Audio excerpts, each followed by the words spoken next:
Start off with the easy one. All right, so Darius Leonard, 5-year, $98.5 million extension, makes him the top paid inside linebacker in the NFL. Is this too much money for an off-ball linebacker? In general, if we're not even talking about which player it is, yes. But situationally, I think it's perfectly fine. So for the Colt system, Darius Leonard is pivotal for their linebacker core. It depends on if you're playing a 3-4 or a 4-3, how much you pay those linebackers. I think if someone were to say, if you get a prime Ray Lewis in the middle of his contract right now, would you pay that? 100%. Yeah. In this current day and age. I'm not saying that Darius Leonard is Ray Lewis, but he is probably top 2, 3 inside linebacker right now in the NFL. Yeah. You've got Bobby Wagner, Eric Kendricks, and Darius Leonard. And so Fred Warner, just got a big deal. He's, I believe he plays outside because he's a little bit smaller. I'm not positive on that. It says here he's an inside backer. Well, even if he is an outside backer, he's a still off-ball linebacker. Yeah. You're not seeing these types of deals for off-ball linebackers. You see this for your outside linebackers who are edge rushers. Yeah, edge players. Which makes sense because that's kind of that mix of defensive end or a 3-4 outside backer type thing. But for Darius Leonard, he is the general on that defense. Yeah. He's their defensive identity. He's been a stalwart since he came in the league a couple years ago. Really great pick, I believe, 5th-round pick for him. I love the hard-nosed type of player that he is. I'm happy that he got the contract. And like we talked about before, salary cap's going to go up. Yeah. So it's better for them to get this deal done now and then watch the contracts inflate a year, 2 years down the line for these guys. So keep that defensive identity. Keep that general there for the team. Make him happy. And, yeah, I absolutely think it's worth it. So, very excited for Darius Leonard. This is a fantastic deal, being the top paid inside linebacker. But I'm starting to drink that Cleveland Browns analytics Kool-Aid, where you do not need to pay a linebacker this much money. They do not affect the game as much as other positions do on the defensive side. This is so much money. Now, if Darius Leonard, he's good in pass coverage, but he is not the typical guy I think of who is going to cover a tight end. In that AFC, can Darius Leonard cover a Travis Kelce? Can he go out and lock down a really good tight end? I don't know. He's good in pass coverage, but he's not that guy. Mm-hmm. I would want a little more versatility to see this type of money, but that's that Cleveland Browns analytics. We don't pay linebackers. We're bringing in random. So that's the thing is, like I said, by and large in the NFL, this is too much for a linebacker, regardless of how good they are. I mean, unless you bring up your Ray Lewises and Terrell Suggs, different type of players like that, and not to say that Leonard is that. He's 26 years old right now. He's got a lot of career left in front of him, so who knows? Excuse me. But, by and large, the linebacker is one of the least effective positions on the field. The wins above replacement for a lesser player usually is not that great of a disparity. Mm-hmm. So this is the same argument that I have with running backs. So I've said this before. Running backs is one of my favorite positions on the football field. However, whenever you get to the point of re-signing your star running back, your Christian McCaffreys, your Dalvin Cooks, your Nick Chubbs, all right, those deals tend to not work out in the long run in the favor of the team paying out that big money. Right. They can go for a platoon of players that's going to cost half of that one player's contract and get the same overall production or not that much less while still being just as productive overall on offense. And it's the same type of thing with linebacker. So it is team specific though. I'll say that. You need to have really, really strong, talented linebackers in certain systems where, let's say, your defensive line is not good at pass rushing and they are just kind of like hole cloggers. that allows the linebackers the freedom to roam. And those are your guys that are going to be doing the blitzing, the rushing, getting to the quarterback.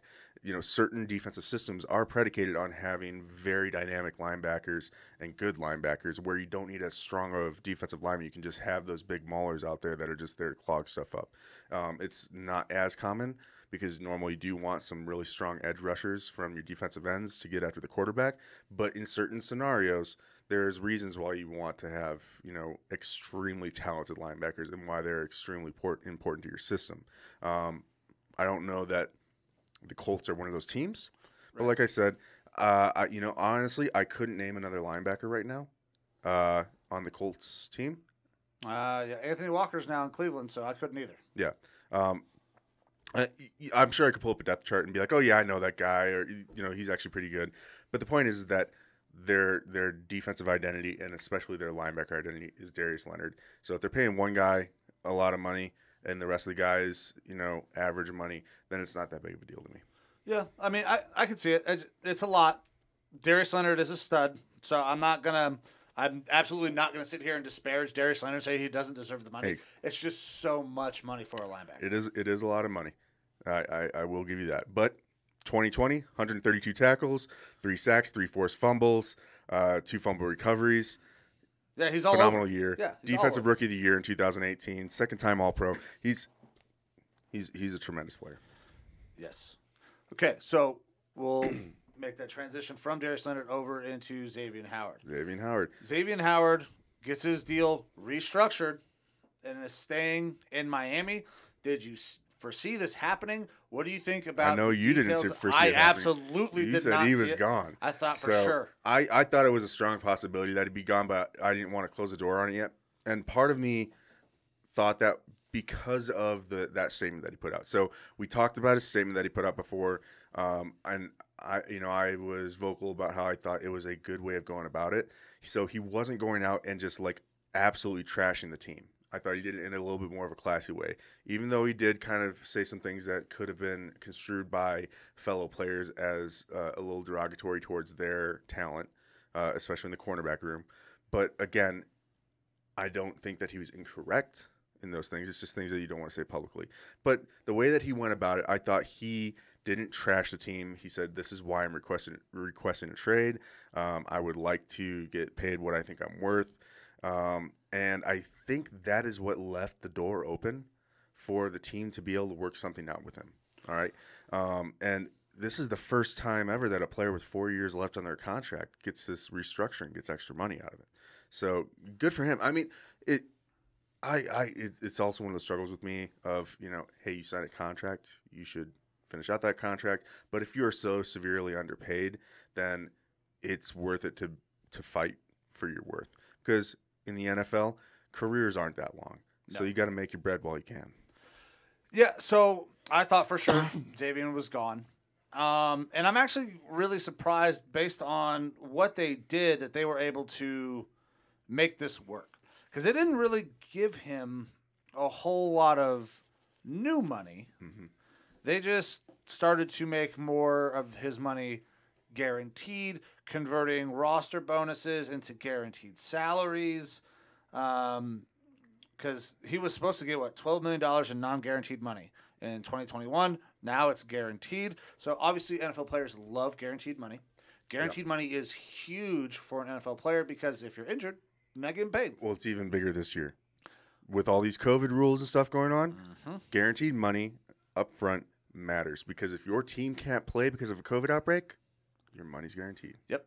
It does not matter. You're getting paid. Then they are converting roster bonuses, workout bonuses. They are, and we talked about this a little bit yesterday, they're rescinding his fine for not showing up to camp, which we didn't know. We thought it wasn't legal to do that anymore. I know that was a thing in the previous CBA, and I thought under this CBA that if there was fines for not showing up to camp, that the team could not waive those. Yeah. And I'm sure these teams are filled with lawyers in the front office. They could figure out a way to either just kick back some of the money so that way, you got fined $90,000 for practice. We're also going to give you exactly $90,000 times X amount of practices more on top of your contract as a little bonus. That's going to negate that whole situation type thing. I don't know how that works. I thought she couldn't do it, but it did say that they waived those fines. My big question is, like you were talking about, they convert a lot of this stuff into guarantees. Is this going to come up again with Xavien Howard in a year or two? Yes. Are we going to be looking at him saying, okay, now I'm still the best cornerback on my team. I'm glad that we worked something out and you made me happy for a year or two, but I still think that I should be paid like a top 5. 1 year. This is not the restructuring of multiple years of the deal. This is 1 year for this year. I think that this comes up again, and if it doesn't, I think Miami maybe even looks to move on from him anyway.